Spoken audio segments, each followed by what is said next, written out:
Creative note to self: impracticality is part of life's magic. So I don't know when it happened, but I feel like I've been racing against a clock for as long as I can remember. And I'm sure like work and hustle culture kind of like exacerbated what already existed in me.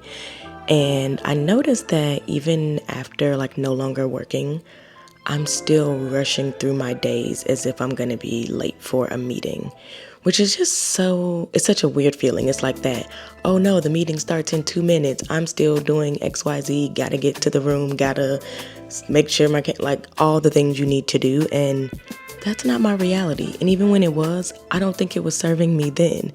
And so I was just thinking like, I would like rush to the gym, get to the gym, do my workouts as fast as I could. Like, there was just like, we're not eking any joy out of this. We're just checking the box that we're getting it done. And that's really no way to move through the world, nor is it any fun. I'm confident it also just like heightened my anxiety as well, because I'm just like, what time is it? How many more minutes? When is the next thing that I gotta do? Like, that is just, even like acting that out is like causing stress in my body. So I think it's really clear that it's not working for me. And when I think about kind of what it feels like in my body, it's almost like holding my breath until I finally give myself permission to take a deep breath. But the deep breath only comes after I rush through all the things I need to get done, which when I was working in a day, that could be like until 6 or 7 p.m. And it's just like feeling like you're kind of holding your breath that whole time. That's wild. And like, sorry, nervous system, because what? So yeah, I feel like I kind of just got sucked into optimizing everything and going as fast as I can, and like having that be the most important thing about how I approach my life. And it's probably the least important, and especially when it comes to my art. And so lately I've been wondering, what if I didn't prioritize efficiency or practicality and actually focused on anything else? Because being efficient and practical at the same time is not giving fun for me. So I want to focus on what is fun, what is joyful, and what is necessary. And for me, what's necessary is whatever work it takes for me to feel good about what I'm making and while I'm making it, even if that seems like it's me being extra, which, what's wrong with that? So for me, being impractical is really about giving myself the care I deserve. Slowing down isn't just about time, it's about allowing myself to care deeply about how I spend my time. And this note to self really hit me because I realized, like, one, I love coffee. That's not the thing I realized. And I don't love the coffee shops in my neighborhood, but I rarely give myself the space to explore and just go to other neighborhoods and try their coffee shops and build up a list of places that I love regardless of where they are.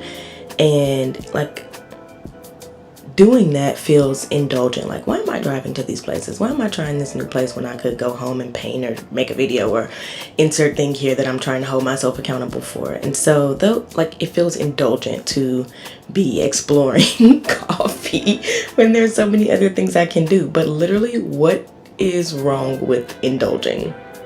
It's where the fun is. And I experience a lot of things that don't feel indulgent, and so it's okay to indulge sometimes.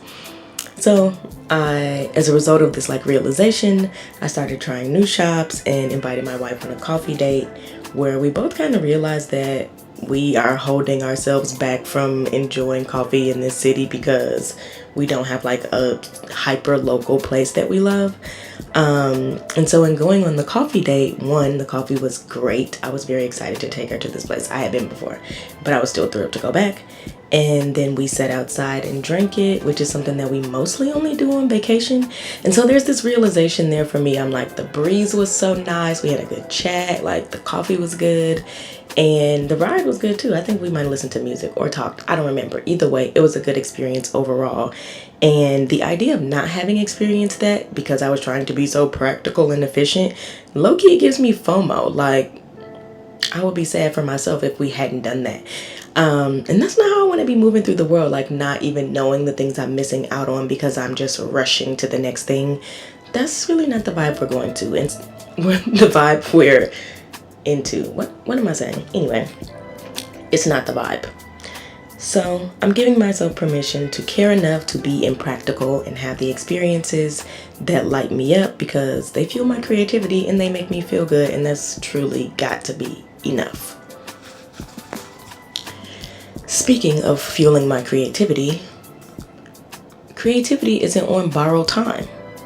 In fact, it requires me to slow down and be observant and be present and meticulous about the things that I care about and the things that move me. And how am I supposed to do that if I'm rushing? It's not going to happen. Or the thing I notice is I'm irritated, or this is taking too long. And so you kind of manifest the things that stand out to you rather than being impractical, being inefficient, and just seeing where things go and what you might stumble upon. Like, as a creative, I inherently understand the benefits of slowing down. Like, you notice new details, you can rediscover things you liked or discover new things and things that bring you joy and make more meaningful work because you're doing more noticing and feeling more present. And there's a sweetness in not rushing, certainly in not settling for whatever the quickest option or solution is, but instead kind of getting to the exact thing that you want, even if it takes longer than you think it should. How are we supposed to know how long things are supposed to take anyway? I also just want to say making this video was a labor in practicing what I'm saying. This felt like the most inefficient recording experience I've had in a while. And it was irritating me at a moment. And then I had to laugh because I'm like, you're literally recording a video about why you just gotta let it go. And things take time. And it might be longer than you wanted to be doing this, but it is what it is. This work is hard, but no one said it would be easy. Alas, we can do hard things. So I don't want to force myself to sacrifice the good of the process because I'm applying some unnecessary amount of pressure to my pace. There has to be more to life and the journey than getting it done efficiently and with as few resources as possible all the time. I'm confident there's life beyond efficiency. And ultimately, we deserve to live a life beyond that for certain. We get to be extra and squeeze a little more out of this thing because why not?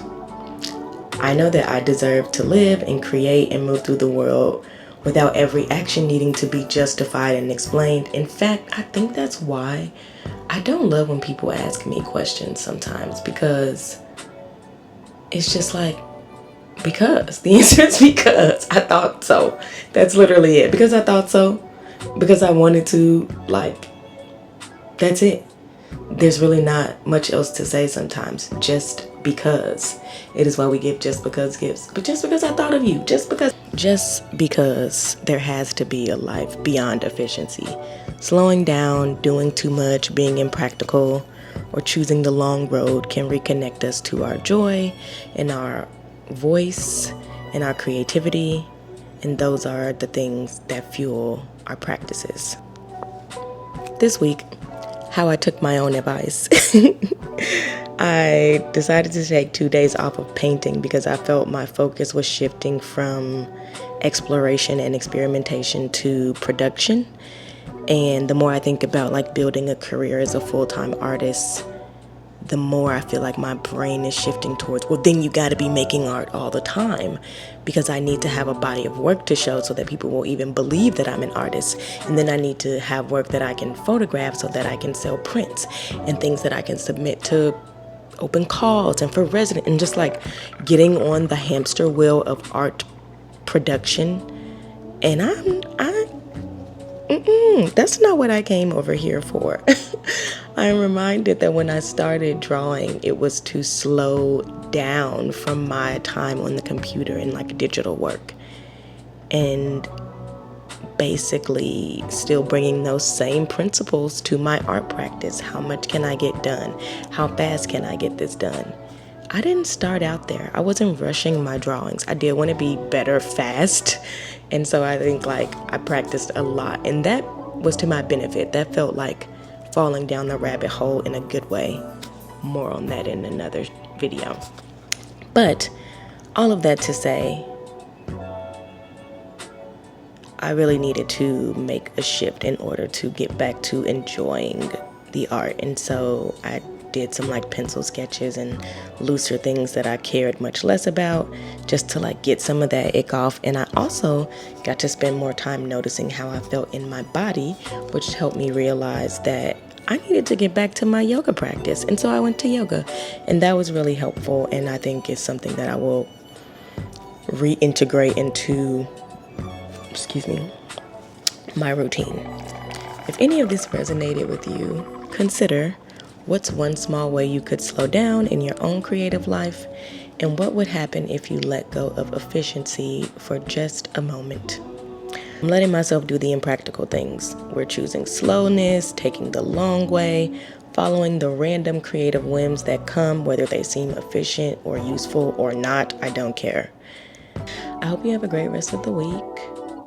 Whenever you're watching this, my message stands. I hope you have a great rest of the week. And I'll see y'all next time. Bye.